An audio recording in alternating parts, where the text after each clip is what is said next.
ತಾಯಿ ತಂದೆಯ ಸೇವೆಯ ಮಾಡಿ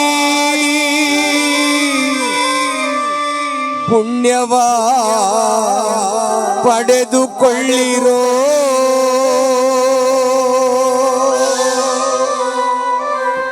ಇಳಿ ವಯಸ್ಸಿನಲ್ಲಿ ಅವರ ನೋವಲ್ಲಿ ನರಳುವಂತೆ ಮಾಡಬೇಡಿರೋ.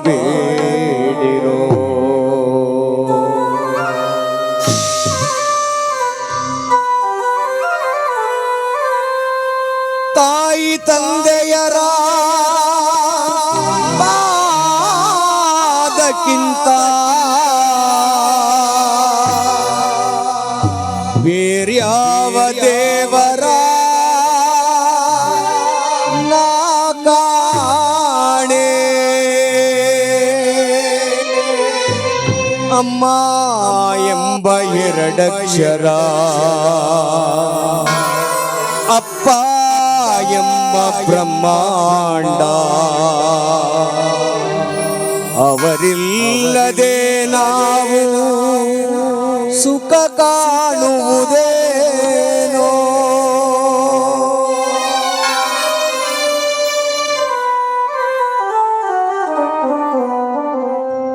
ತಾಯಿ ತಂದೆಯರ ಪಾದಕ್ಕಿಂತ ಈ ಜಗತ್ತಿನಲ್ಲಿ ಮಿಗಿಲಾದ ದೇವರನ್ನ ನಾವು ಕಾಣಲಿಕ್ಕೆ ಸಾಧ್ಯವಿಲ್ಲ.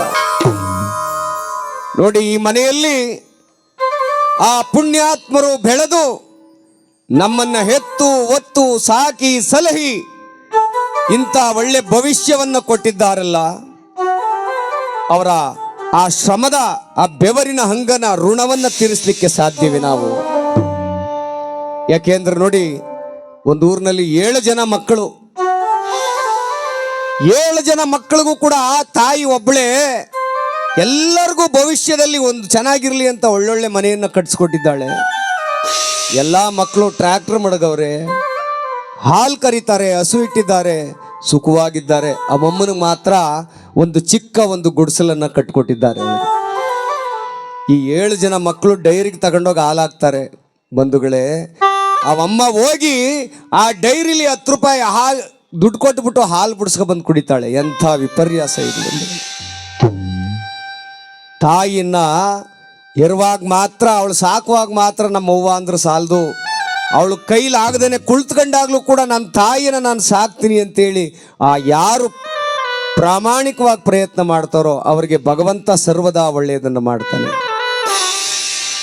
ಸಾವಿರಾರು ದೇವರುಗಳನ್ನು ಪೂಜಿಸುವುದಕ್ಕಿಂತ ಎತ್ತ ತಾಯಿ ತಂದೆಯರ ಪಾದ ಸೇವೆಯನ್ನು ಮಾಡುವುದೇ ಶ್ರೇಷ್ಠವಾದ ಪೂಜೆ. ಅದಕ್ಕೆ ಹೇಳ್ತಾರೆ, ಎತ್ತ ತಾಯಿ ಎಂಬ ಪದವು ಎಷ್ಟು ದೊಡ್ಡದು, ಆ ತಾಯಿಯ ಹೃದಯವೂ ಅಷ್ಟೇ ದೊಡ್ಡದು.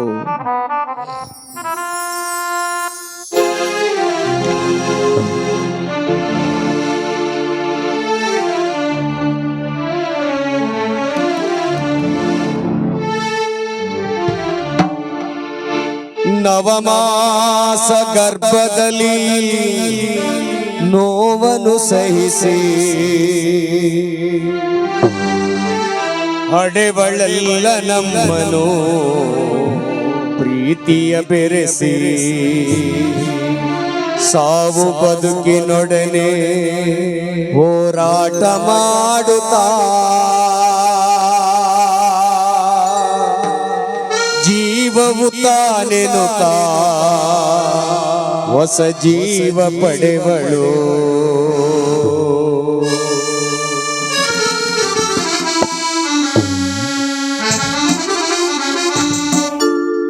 ಎತ್ತ ತಾಯಿ ಎಂಬ ಪದವು ಎಷ್ಟು ದೊಡ್ಡದು, ಆ ತಾಯಿಯ ಹೃದಯವೂ ಅಷ್ಟೇ ದೊಡ್ಡದು. ಎತ್ತ ತಾಯಿ ಎಂಬ ಪದವು ಎಷ್ಟು ದೊಡ್ಡದು, ಆ ತಾಯಿಯ ಹೃದಯವೂ ಅಷ್ಟೇ ದೊಡ್ಡದು.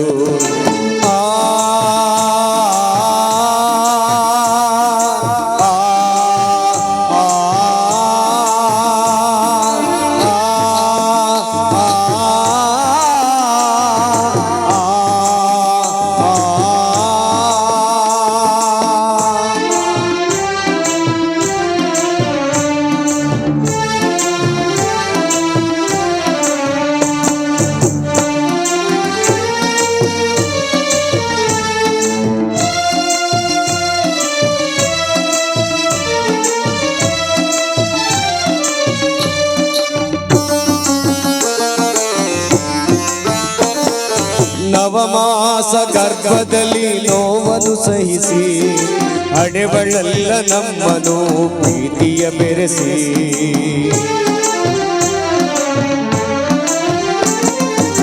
ಅವ್ವಾ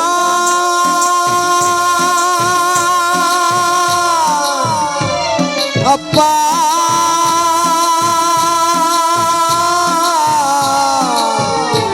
ಅಪ್ಪ